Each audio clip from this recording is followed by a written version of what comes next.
warahmatullahi wabarakatuh. Kembali lagi bersama kami, saya Fitria Susiana dan saya Yenti Apriyanti. Pada praktikum kali ini kita akan melakukan praktikum pada modul 7 tentang optik, KP1 sifat-sifat cahaya, dan KP2 lensa cembung dan cermin cekung. 1. Percobaan pemantulan cahaya. Adapun tujuan dari praktikum yang pertama yaitu mengenai sifat-sifat cahaya. Yang pertama diharapkan kita dapat menjelaskan sifat-sifat cahaya. Yang kedua menjelaskan sifat-sifat bayangan yang dihasilkan oleh cermin. Yang ketiga menjelaskan sifat-sifat bayangan yang dihasilkan oleh lensa.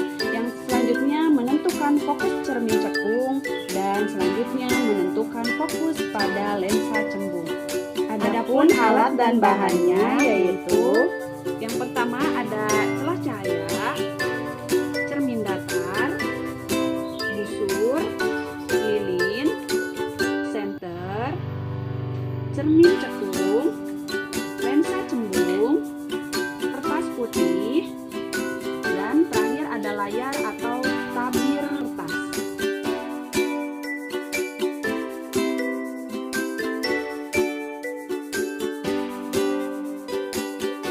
1. Susunlah lampu senter dan celah cahaya di depan cermin datar seperti gambar 7.1. 2. Nyalakanlah lampu senter dan amati dengan baik jalannya berkas cahaya pada saat sebelum dan sesudah mengenai cermin datar. 3. Gambarkanlah jalannya berkas sinar pada langkah 2 sehingga tampak sudut datang dan sudut pantulnya. 4. Ukurlah besar sudut datang I dan besar sudut pantul tersebut R. 5. Letakkan sebuah benda, dalam hal ini lilin, di depan cermin datar dan amati bayangannya. Selama benda itu Anda geser-geserkan di depan cermin datar. 6. Catatlah bagaimana sifat-sifat bayangan yang dibentuk oleh cermin datar tersebut.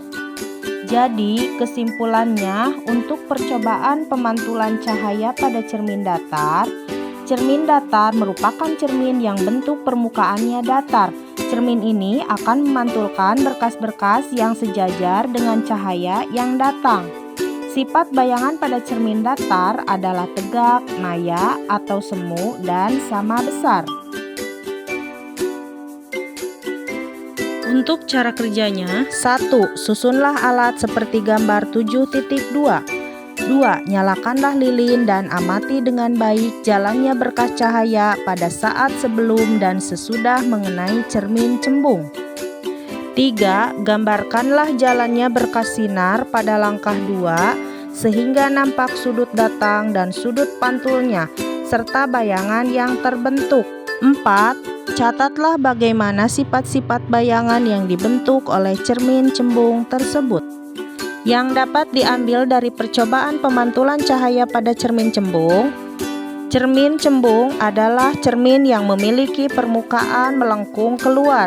Cermin cembung disebut juga cermin negatif karena sifat divergen yang cerminan. Artinya, cermin cembung dapat menyebarkan sinar dan cahaya. Sifat bayangan cermin cembung yaitu tegak, diperkecil, maya, atau semu. Untuk cara kerjanya, 1. Susunlah alat seperti gambar 7.3. 2. Nyalakanlah lilin dan amati dengan baik jalannya berkas cahaya pada saat sebelum dan sesudah mengenai cermin cekung. 3. Gambarkanlah jalannya berkas sinar pada langkah 2 sehingga tampak sudut datang dan sudut pantulnya serta bayangan yang terbentuk. 4. Catatlah bagaimana sifat-sifat bayangan yang dibentuk oleh cermin cekung tersebut. 5. Aturlah jarak benda atau letak layar agar pada layar terbentuk bayangan yang jelas dan tajam. Selanjutnya, ukur jarak benda dan jarak bayangan. 6. Jika benda di depan cermin cekung terus digeser menjauhi cermin, maka pada jarak tertentu bayangan benda akan menghilang atau tidak tampak. Ukur jarak benda dari cermin cekung pada keadaan tersebut atau S. Jadi, kesimpulan percobaan pemantulan cahaya pada cermin cekung Cermin cekung adalah cermin yang memiliki bentuk melengkung ke arah dalam. Cermin cekung ini tidak menghasilkan bayangan yang sejajar. Proses pemantulan cahayanya pun terjadi saat cahaya yang dipantulkan mendekati titik fokus cermin. Sifat bayangan cermin cekung tergantung pada letak benda. 1. Jika benda diletakkan di ruang 1, bayangan akan bersifat maya, tegak, dan diperbesar.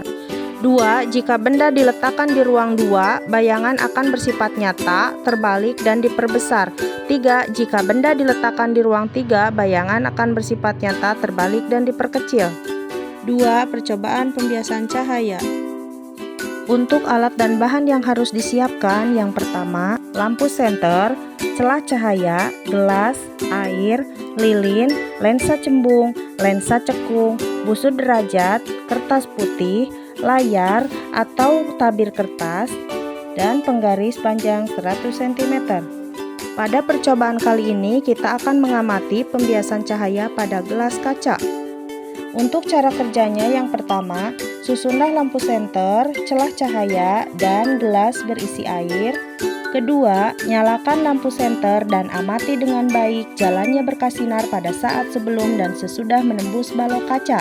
3. Gambarkanlah jalannya berkasinar tersebut sehingga tampak sudut datang dan sudut biasnya. Kemudian ukur besar sudut datang dan sudut bias tersebut.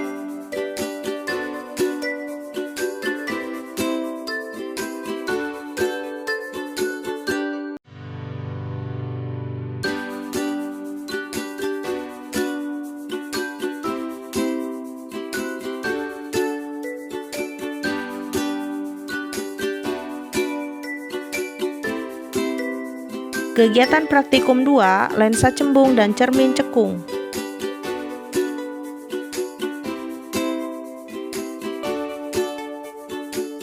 Untuk alat dan bahan yang harus disiapkan, yang pertama, lensa cembung, cermin cekung, kemudian ada sumber cahaya atau lilin, dan layar. 1. Percobaan lensa cembung. Untuk cara kerjanya, yang pertama, susunlah lensa pada dudukannya dan letakkan di antara layar dan sumber cahaya seperti gambar 7.7. B. Nyalakanlah sumber cahaya, kemudian aturlah posisi benda dan lensa agar pada layar terbentuk bayangan yang paling tajam. C. Ukurlah jarak benda dan jarak bayangannya. D. Ulangi percobaan beberapa kali dengan kedudukan benda yang berbeda. Cara kerjanya, yang pertama, susunlah alat seperti gambar 7.8. B. Nyalakanlah sumber cahaya dan aturlah kedudukan benda dan layar agar pada layar terbentuk bayangan paling tajam. C. Ukurlah jarak benda dan jarak bayangannya. D. Ulangi percobaan beberapa kali dengan kedudukan benda yang berbeda. Jadi kesimpulannya, lensa cembung merupakan lensa positif karena sifatnya memfokuskan cahaya yang datang padanya, sehingga sifat-sifat bayangan benda yang dibentuk lensa cembung sama dengan cermin cekung. Berdasarkan praktikum yang sudah dilakukan, maka dapat dikatakan bahwa sifat bayangan yang dibentuk lensa cembung dan cermin cekung tergantung letak benda pada ruang.